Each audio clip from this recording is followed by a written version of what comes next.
David was a man after God's own heart.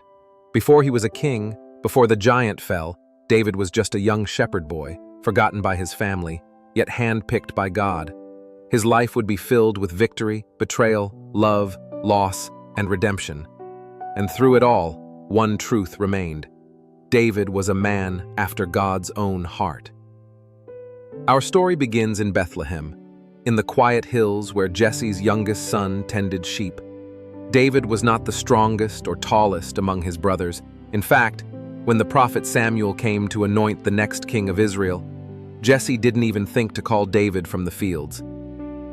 But God told Samuel in 1 Samuel 16 verse 7, "Man looks at the outward appearance, but the Lord looks at the heart." And so, in a moment that would change history, Samuel anointed David with oil, and the Spirit of the Lord came upon him. David's first great test came when the armies of Israel cowered before Goliath, a giant Philistine warrior over 9 feet tall. Armed with nothing but a sling, 5 smooth stones, and unshakable faith, David declared, "The battle is the Lord's." With 1 stone, Goliath fell, and David's name became known throughout the land. It was the moment that turned a shepherd into a warrior. David entered King Saul's service, playing the harp to calm the troubled king's spirit. But his victories in battle stirred jealousy in Saul's heart. The people sang, "Saul has slain his thousands, and David his tens of thousands." From that moment, Saul sought to kill him, and David became a fugitive. For years, David lived on the run, hiding in caves, relying on God for direction. He gathered a band of loyal followers and had more than one chance to take Saul's life, but he refused. "I will not lift my hand against the Lord's anointed," David said, choosing to honor God's timing instead of seizing power. After Saul's death, David was crowned king, first over Judah, then over all Israel.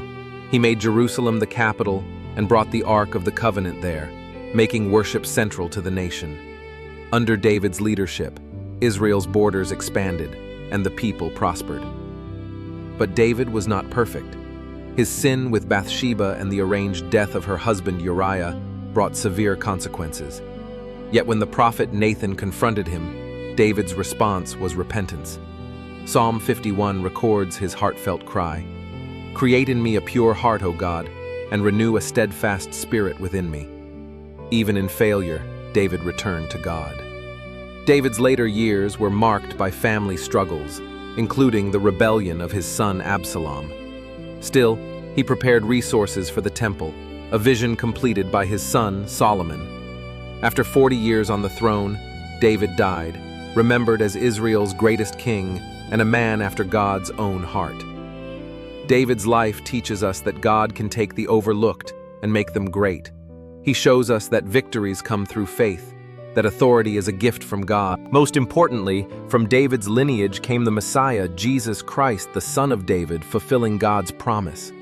If David's story has inspired you, type "Create in me a pure heart, O God" in the comments. Follow this page and share this video so others can be encouraged. Stay blessed.